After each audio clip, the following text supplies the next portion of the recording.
Assalamualaikum warahmatullahi wabarakatuh. Selamat datang di Express Channel bersama saya Ramdi. Saya akan coba untuk memberikan informasi-informasi yang menarik dan bermanfaat tentunya untuk pengembangan diri. Dan topik-topik yang saya pilih sekitar pengembangan diri dan psikologi serta parenting.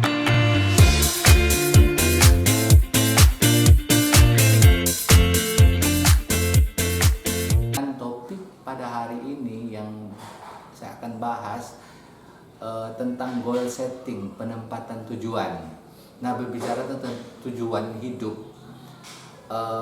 saya sering menanyakan kepada pemuda-pemuda, baik itu mahasiswa atau pelajar, tentang tujuan hidup. Apa tujuan hidup kamu? Jawaban-jawaban mereka sering tidak memberikan suatu kepuasan. Seringkali jawaban mereka, saya mau menjadi kaya, saya mau menjadi seorang yang sukses, saya mau membuat orang tua saya bahagia. Itu jawaban-jawaban mereka umumnya. Saya mau selamat dunia dan akhirat. Nah, itu jawaban-jawaban yang umum. Namun di sini, khusus di video hari ini, saya akan memberi tips bagaimana menempatkan tujuan dan bagaimana untuk mencapai atau meraih tujuan itu, agar tujuan itu tercapai, terwujud ya. Oke. Nah, di sini saya ambil contoh dulu. Contoh seorang mahasiswa, katakan saja namanya Budi. Budi ini dia punya target dalam hidupnya. Dia punya waktu untuk menyelesaikan kuliahnya 4 tahun. Kalau ditanya, aku mau menyelesaikan kuliah 4 tahun, terus aku harus mempunyai soft skill dan hard skill. Hard skillnya aku mau pandai bahasa Inggris apabila sarjana nanti. Bahkan dua bahasa Mandarin misalnya, bahasa Inggris, bahasa Mandarin, bahkan bahasa Arab. Oke. Terus lagi dia di samping itu mau nilai IPK-nya khususnya 3,5 lebih, kan tinggi itu. Jadi otomatis kalau sudah menempatkan seperti itu, setiap semester, bahkan setiap minggu, setiap bulan ada perilakunya yang sesuai demi untuk mencapai target itu tadi. Target nilai yang tinggi, punya skill ini, punya skill itu, agar nanti sarjana dia lebih bahagia, lebih pede, lebih gampang untuk mencari pekerjaan, mungkin lebih gampang untuk melanjutkan kuliah ke luar negeri untuk mendapatkan beasiswa karena nilai dan skill-skill sudah mendukung semuanya. Berbeda dengan si Andi. Kalau si Andi ini, kalau kita tanya apa tujuan kamu khususnya dalam perkuliahan, aku kuliah jalani aja hidup ini. Jadi kalau mahasiswa atau kita secara pribadi kalau menjalani aja hidup ini, pada konsepnya mau menjalani aja hidup ini, rata-rata memang nggak ada target. Jadi seperti kebingungan. Si Andi ini bingung ujung-ujungnya. Kalau kita tanya, karena mereka merasa tak pede mungkin dengan kemampuannya, jadi mereka tidak menempatkan tujuan. Akhirnya ketika dia ini sarjana, nilai nggak tinggi, nggak punya skill, dan kesehariannya kita lihat asal kuliah aja, asal menjawab soal aja dalam ujian. Dia dalam menjawab ujian hanya untuk mendapatkan nilai seperti itu. Dampaknya kalau kita yang tidak menempatkan tujuan, ya. Begitu juga dengan kehidupan kita sehari-hari. Pakaikan saja, misalnya saya suruh Anda untuk pergi ke Kuala Lumpur misalnya, untuk bertemu dengan Hasan. Katakan saja ke Kuala Lumpur di Gombak misalnya. Saya tolong kasih si Hasan surat ini ke Gombak. Karena tidak tahu tujuan yang jelas, maka kita kebingungan. Hasan yang mana? Banyak nama Hasan. Gombak seluas-luasnya daerah itu tadi. Karena itu sangat membingungkan. Itu contoh dari kalau kita menjalani hidup ini tidak punya tujuan yang jelas, akhirnya bingung. hanya buang-buang waktu aja. Nah, ada beberapa karakteristik tujuan yang jelas, tujuan yang bagus itu seperti apa? Tujuan yang bagus ini perlu dicatat. Pertama, harus jelas, spesifik.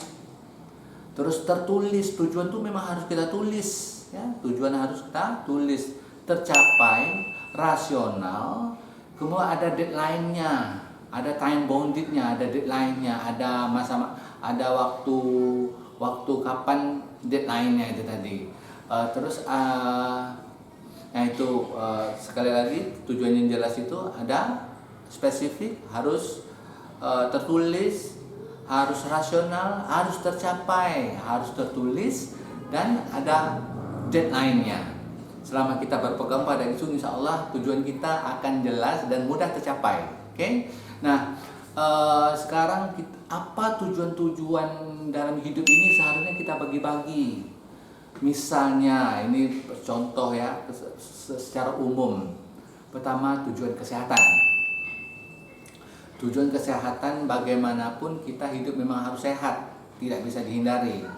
Bagi kita yang gemuk misalnya, gimana tujuan kesehatan ini, kita harus bisa mengurangi berat badan. Bagi yang kurus nggak masalah, karena yang kurus itu biasanya tetap juga makan banyak, cuma badannya nggak naik ya, tapi tetap apa yang harus dicapai. Misalnya dia rajin olahraga seminggu 2 kali, 3 kali, makanan-makanan yang bergizi harus ditulis seperti itu agar tetap sehat.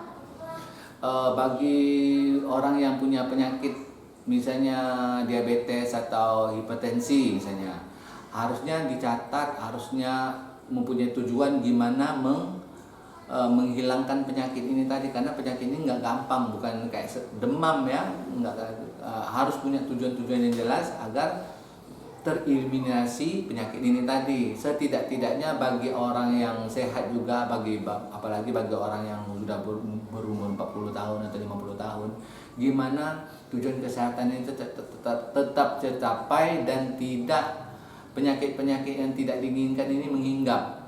Jadi untuk itu harus rajin olahraga. Targetnya olahraga gimana? Misalnya, dalam 1 minggu ini saya harus berolahraga seminggu 2 kali untuk berjalan kaki. 1 kali berjalan kaki itu harus 4 kilo misalnya, seperti itu ya. Itu tujuan untuk kesehatan. Dan makanan-makanan apa yang harus dihindari, makanan-makanan apa yang harus disarankan untuk kita asumsi agar tubuh kita tetap sehat. Nah, jadi itu harus dicatat. Nah, kedua, financial goal, tujuan keuangan. Nah, tujuan yang ketiga adalah contribution goal. Contribution goal artinya apa sih yang harus aku berikan kepada masyarakat? Seperti misalnya aku harus menulis buku agar buku itu dibaca oleh orang. Apa yang harus aku lakukan? Gimana caranya agar aku ngomong itu bisa didengar oleh orang lain misalnya. Terus apa ide-ide aku bisa dipakai oleh suatu organisasi. Di dalam organisasi masjid, apa sih yang harus aku lakukan agar organisasi masjid ini berjalan dengan baik. Nah, tujuan-tujuan ini memang harus kita set agar kita bisa memberikan apa yang kita punya, sekurang-kurangnya energi atau pikiran-pikiran atau ide-ide yang bisa membangun, seperti itu ya. Karena semakin banyak kita memberikan kepada masyarakat, semakin bahagia hidup kita jadinya. Nah, tujuan yang keempat adalah hereafter oriented goal, tujuan yang berorientasi ke akhirat. Kalau kita bicara tentang akhirat, tentu saja kita bicara tentang amal. Kita berbicara tentang kedekatan kita kepada Allah. Apa yang harus kita lakukan agar hubungan kita kepada Allah makin dekat. Nah, untuk itu kita harus melihat dari misalnya ibadah kita. Apakah sholatku sudah cukup? Dan apa yang harus aku tingkatkan agar sholat aku menjadi sholat sunat bisa aku lakukan setiap hari. Contoh, kalau sebelumnya aku tidak atau belum aktif kali sholat duha atau sholat malam atau sholat misalnya sholat tahajud.